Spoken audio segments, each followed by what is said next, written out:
Poland.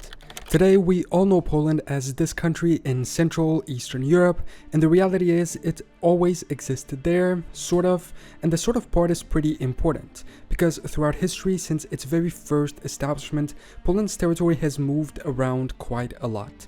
It's not like the examples we saw in a previous video about countries that moved, with Bulgarians or Hungarians straight up moving their nation from one place to the other. No, Poland's case is more one of a series of gradual shifts. So to understand how Poland's territory has evolved, how its borders have changed, and how its location has effectively moved, we're going to do the following. Take a trip through Poland's history from the moment of its creation to its various key moments throughout time, most of them being connected to territorial changes. Understanding these moments of change and what caused them throughout Poland's many forms of existence, tribe, duchy, kingdom, commonwealth, and republic, all the way up to today's modern territory and borders. Let's jump right into it.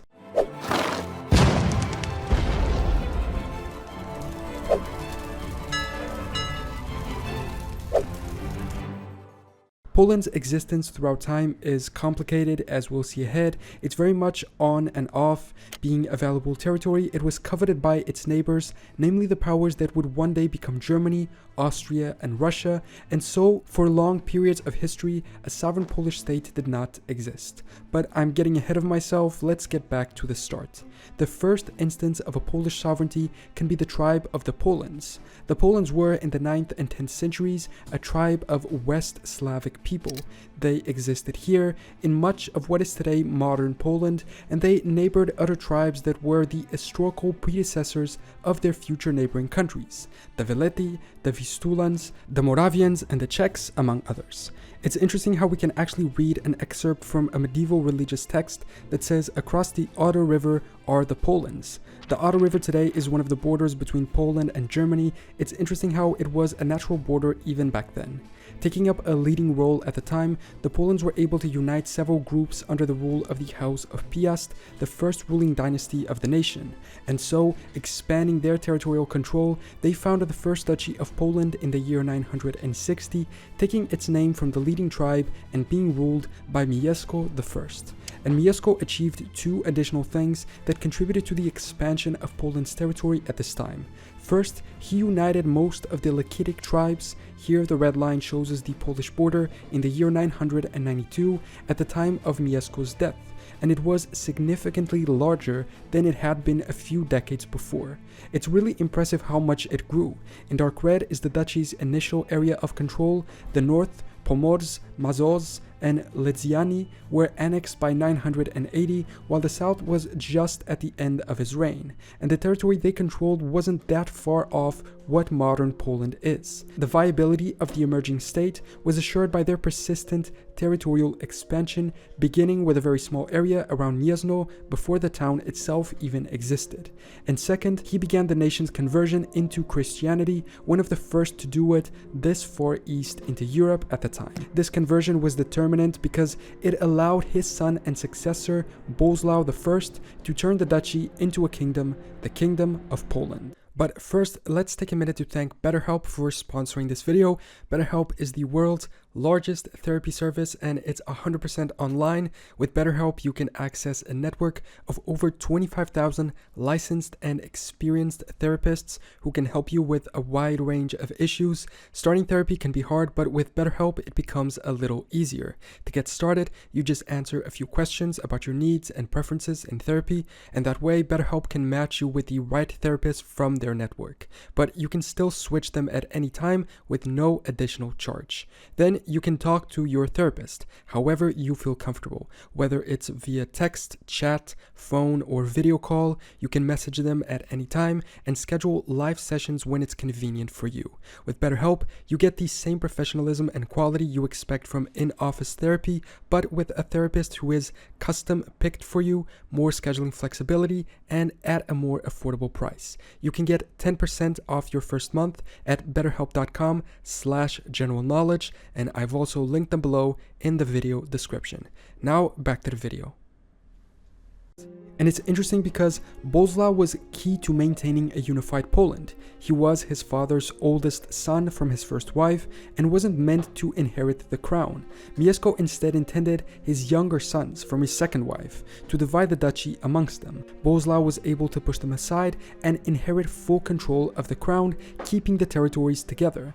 And he began a series of military campaigns towards the surrounding territories. He moved into Moravia, Czechia, Russia, Prussia, and even Germany, contradicting his father's policy of establishing good relations with the Holy Roman Empire. Despite risky, these incursions meant the expansion of Poland's territory even more.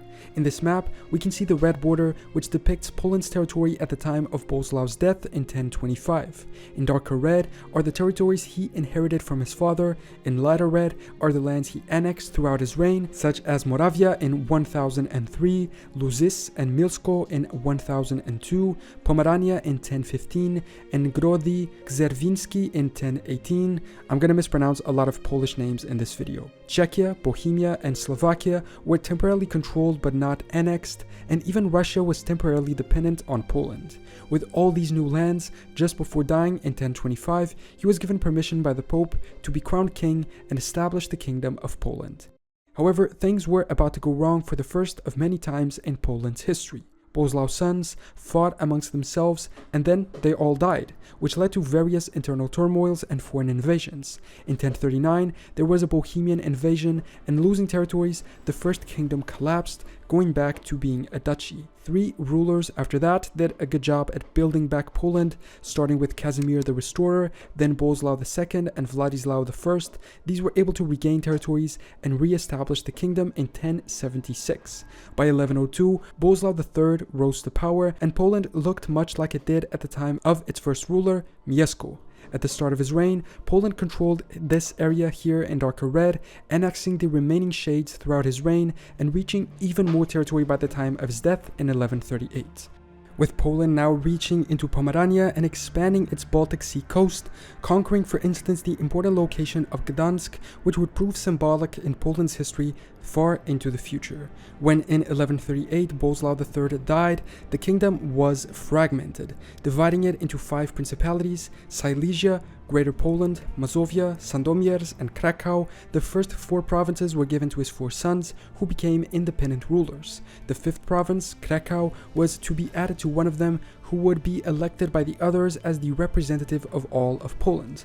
Of course, this didn't work. They just fought among themselves over who got to be in charge, and the kingdom split up, eventually leading to the end of the Piast dynasty's rule over a united Poland. This map shows us that fragmentation. Because of these internal conflicts, none of the princes was able to secure the external borders. Borderlands either declared independence or were annexed to neighboring states. The emergence of a new regional power, such as the Teutonic Knights, brought unbalance, which was aggravated by foreign invasions such as that of the Mongols. It's interesting that the Teutonic Order actually arrived by invitation of one of the Polish princes, Konrad I of Mazovia, to fight off pagans in Old Prussia. However, they soon overstepped their authority and established their own monastic state, moving against Poland itself. Attempts at reunification were made, but all were unsuccessful in the long run, one of which even saw a foreign king rule much of Poland for some time, Wenceslaw II of Bohemia. This was in 1301. There was a final attempt of the Piast dynasty to reform the united Polish kingdom by King Władysław I and his son Casimir III, but it was too late. A lot of the princes retained control of their lands and didn't join, in fact gravitating more towards Poland's neighbors. The kingdom lost Pomerania and Silesia, the most developed and economically important regions of the original Polish lands, which left half of the Polish population outside the kingdom's borders. To make up for it, Casimir III attempted to conquer lands to the east, but these were populated by other ethnicity, not Poles. Despite losing many territories, Poland was very prosperous during this time and benefited much from the arrival of Jewish populations that were refugees from Western Europe. This long-lasting settlement would continue up to World War II. During the time of Casimir III's rule, Poland's first territorial shift took place, with its territory moving further east. In this map, we can see it. Their borders at Casimir's death in 1370 included many lands previously not under Polish control and excluded many of the ones previously united under the kingdom. The north, Prussia and Pomerania were lost to the Teutonic Order, Silesia was lost to the Kingdom of Bohemia, and the Grand Duchy of Lithuania expanded far into the east. When Casimir died without an heir, his nephew Louis I, King of Hungary and Croatia, inherited the Polish throne with Casimir's sister as a regent. This was effectively the end of the PS dynasty's rule. The union with Hungary was short though. After Louis' death in 1382, a power struggle that resulted in the Great Polish Civil War, the Polish nobility decided that Jadwiga, Louis's youngest daughter, should become the next ruler. Jadwiga was soon married to the Grand Duke of Lithuania, Jogaila, in 1385, and this marked the start of a long period of union between Poland and Lithuania. Between 1385 and 1569, a series of events would take place to consolidate this union with Lithuania, and the arrival of a new ruling dynasty, the Jagiellonian, both of which would have serious impact on Poland's territorial evolution.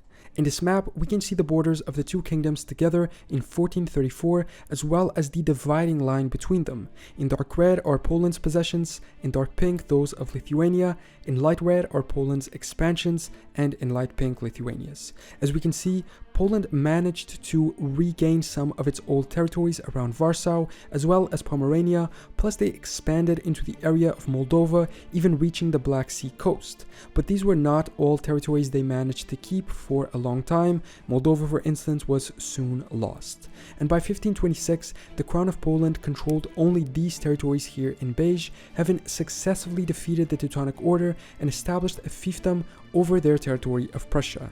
Still, they were unified, and it seems this, at the time still partial union with Lithuania, was proving highly beneficial.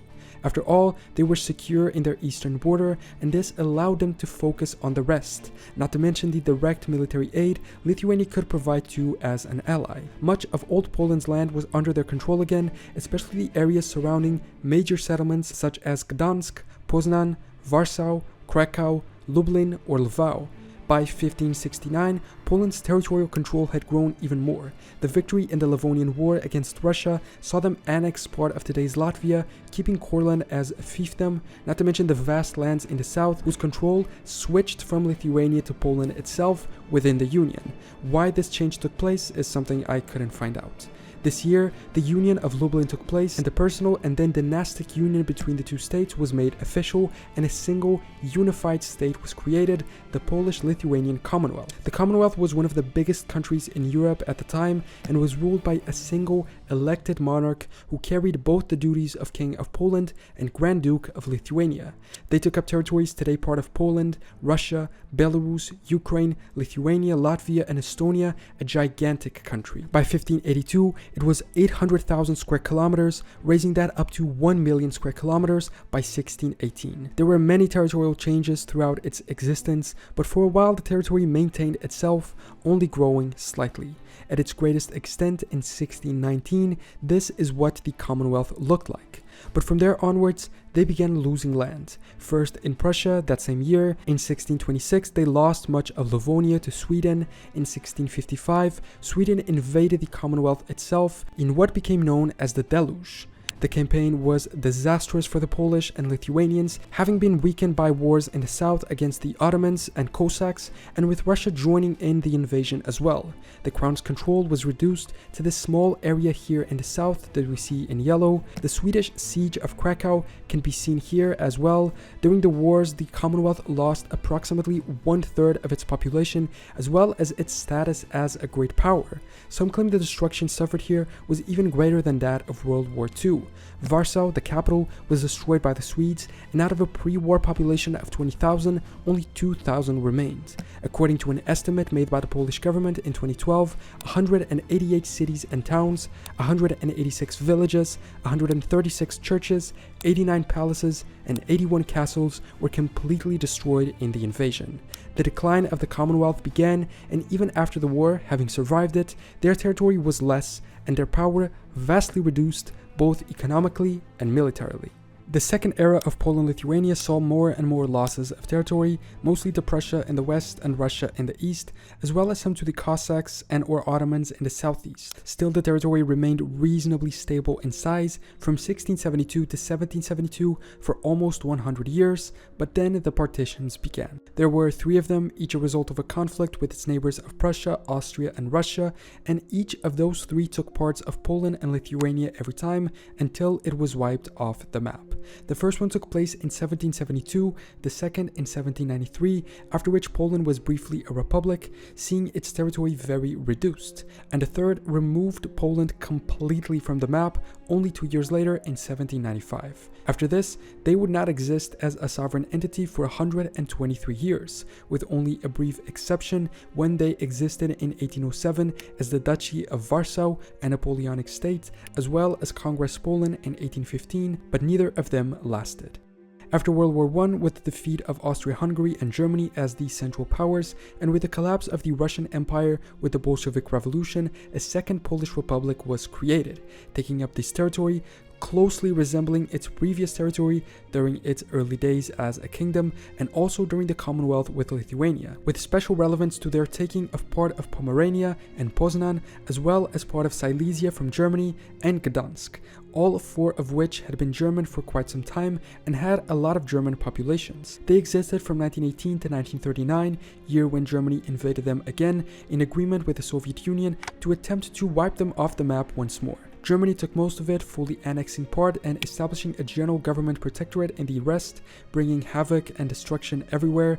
The Soviet Union, in turn, annexed the eastern provinces. Once again, Poland was destroyed and its sovereignty disappeared at the hands of Germany and Russia. Thankfully, Germany was again defeated, and after the end of the war, the sovereignty of Poland was restored, but again with different borders, shifting significantly to the west this time and taking up even more Germanized areas. However, taking up borders that are the closest they had been in a long time to the first Polish kingdom of Boleslaw I in the year 1025. That first map we saw shows us this as well. And I think the explanation, although seemingly inexistent or at least confusing at first, has become more clear in our travel throughout Poland's history of territorial changes. They first existed as a small tribe of the Polans, they confederated those tribes and were able to expand their territory further, becoming a duchy and eventually a kingdom, taking up this vast territory. Eventually, countless conquests and defeats took place, all the way to the point of the Polish-Lithuanian Commonwealth, the territory in gold on this map. After its destruction and disappearance for 123 years, the country came back, and the chosen borders were the closest they could be to those of the Commonwealth, reflecting Poland's previous expansion into Eastern Europe as a way of compensation for their further previous losses in the West. When they disappeared again, a different decision was made upon the remaking of the state. First, the Soviet Union's temporary alliance with the Allied forces against Germany led to the fact that they couldn't lose territory on a war that they won. This caused an inability to give Poland its eastern territories back. Second, the desire to better match the original Polish lands from the times of its creation, also perhaps adding territories to the west to make up for the fact that they couldn't get the eastern ones back, paired with an additional desire to weaken Germany after the war. This GIF shows us a comparison between post-World War I and post-World War II Poland, as well as the border changes of other European countries, and we can really tell that it was a significant shift in territory. By 1952, Poland fell into the sphere of influence of the Soviet Union, and despite not being a part of the USSR directly, it was almost a Russian puppet for this period. Being a part of the Warsaw Pact, the Soviets' version of NATO at the time, and being stuck behind the famous Iron Curtain of Europe. However, during this time, no territorial changes took place. By 1989, Poland was one of the first countries to break free from Soviet control, and with the collapse of the USSR altogether, their sovereignty was fully restored once again. So, that is the territorial evolution of Poland and the explanation of how and why it moved around in territory throughout time. Did you notice any mistakes, or do you have any additional information about this topic? Let me know in the comments. Thanks so much for watching this video. Subscribe if you want to catch future ones, and make sure to check out my Patreon for exclusive additional content in the form of my podcast, as well as behind the scenes looks and ahead of time releases for as little as €1 or $1 a month. I will see you next time for more general knowledge.